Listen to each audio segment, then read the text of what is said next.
Top stories this hour. The new deadline for a nuclear deal with Iran, now Friday.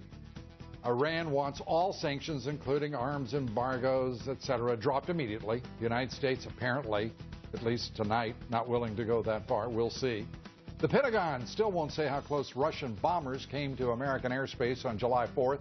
F-22s were scrambled to intercept those bombers that were then flying off the coast of California and Alaska. No incident, of course. The women's national soccer team celebrating today with fans in Los Angeles, their first public appearance since beating Japan 5-2 to take the World Cup final Sunday. Hillary Clinton conducting her first national interview as a 2016 presidential candidate. I know you're excited. She used the occasion to target, what else? Who else? Donald Trump. I'm very disappointed in those comments, and I feel very bad and very disappointed with him and with the Republican Party for not responding immediately and saying enough, stop it. But they are all in the, in the same general area on immigration. Joining us now, did you notice how I don't know if she was sincere about how disappointed she was, but we're going to find out. Jillian K. Melcher, she writes for National Review, is a fellow with the Franklin Center and Independent Women's Forum, and Guy Benson, he's political editor for townhall.com and co-author of the book End of Discussion: How the Left's Outrage Industry Shuts Down Debate, Manipulates Voters, and Makes America Less Safe. Congratulations, Guy. I think that is longer than any subtitle I've ever had on one of my books, so you're the winner. Well, thank you, Lou. It's a great book, and we recommend it to everybody. Let me start. Are you kidding me? She's disappointed. Like she had been a big Republican booster up until Trump arrived. Just the highest expectations for both Trump and the Republican Party. It's and herself, touching. Of yes. course. No, I think with the Trump thing, that's an easy pot shot for her to take. But we're looking at a Republican Party right now. It has many candidates that appeal to Latino voters. We've got Ted Cruz. We've got Marco Rubio. We've even got Spanish-speaking Jeb Bush. So I think this is a moment for her to criticize. Are you dismissing the rest as being unappealing to the Hispanic American voter? Well, I think I think it's notable that I'm not saying that they are. That's a heavy statement. No, and a premise, I think. That's not what I'm saying at all. I'm saying that this is a incredibly diverse field of candidates, and it's not through party affirmative action. It's through merit, and I think that's something that needs to be applauded that's being lost. Guy, what do you think? We're asking in our poll tonight, is Donald Trump a positive force or a negative force, primarily in the view of the audience, in the GOP race? What do you make of it? Well, first of all, I just want to say it's so interesting to see Hillary Clinton denouncing Hillary Clinton donor Donald Trump. I wonder if she'll return some of the money that he's given her over the years. I can see that happening almost immediately. And she went on to try to tie Donald Trump to the more serious, real Republicans in the race. Donald Trump is not really a conservative if you look at his record over many decades. And she said that the entire party falls along a, quote, spectrum of hostility on the issue of immigration.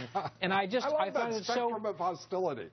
Well, but I wonder where she falls on that spectrum of hostility, because as a United States senator, she gave an interview, I believe, around 2003, 2004, when she said she was, quote, adamantly opposed to illegal immigrants, not illegal immigration, illegal immigrants. So she falls, I assume, somewhere on the spectrum, maybe somewhere between Jeb Bush and Donald Trump. We'll have to ask her. Maybe if someone would finally ask her a follow-up question sometime in the next few years.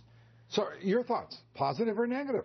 I think he's an absolutely negative influence in politics, but I think it's really going to hurt. In politics? In politics, absolutely. I think, he's pushing the populist line. I think. Populist? Yes, absolutely. Let me ask you a question, John, because I find that interesting. What is the opposite of populist? Populist means for the people. What would be the antithesis of that? Well, I would say either elite. Corporatist? Would it be Chamber of Commerce, Business Roundtable, establishment, elites? What would you say would be so you're obviously not a populist. What would you describe yourself as? Well, I would rather have my politicians be the enlightened. I would rather have them be, yes, the aristocracy, if you will. But well, that's great. I mean, that's a way to connect with 300 million people right away.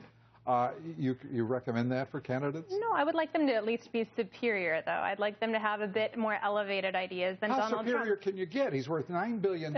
He's smart as hell. He speaks his mind. He's not afraid of political fallout. He misspeaks. He said he absolutely loves the Mexican people. He's a little ticked off at the Mexican government, but I know that that wouldn't be elitist enough for you, because you would be too discerning to think that perhaps we should have some sort of parity with our neighbor to the south in terms of governing that border. Is that correct? Well, I think he's waged, as we mentioned during the break, an ad hominem attack on immigrants. That son of a gun. I think it's a little bit unfair. Do you know what David called the giant Goliath? In the Bible. Yes. Book of Samuel. Tell me. Are you ready? Yes. An uncircumcised Philistine. What would happen if the book of Samuel were being written right now? That's quite quite the interesting question. Well, I think it's a wonderful country as long as we don't give up our rights, our free speech, and some individual. Look, What do you got? You get the last answer here. I'm not going to answer the question. You just get the answer. Is Donald Trump David in this analogy? I'm totally confused. The $9 billion guy with, $10,000 suits, is he David? Who's Goliath? I think you missed the point of that guy. I think I did. You need to focus on the uncircumcised Philistine. Okay. All right, Lou, I'll focus on that in the future. No, the fact is, would you write the book of Samuel in that manner if you were in the hidebound orthodoxy of modern-day America, in which you can't spit without saying pretty please? I see, the way that people deliver insults. Well, look, I think when you are running for political office... No, not the way they deliver insults, the way they speak. Choosing to insult or to acquiesce, to appease, to argue, whatever the difference. It's a free country. What happened to that?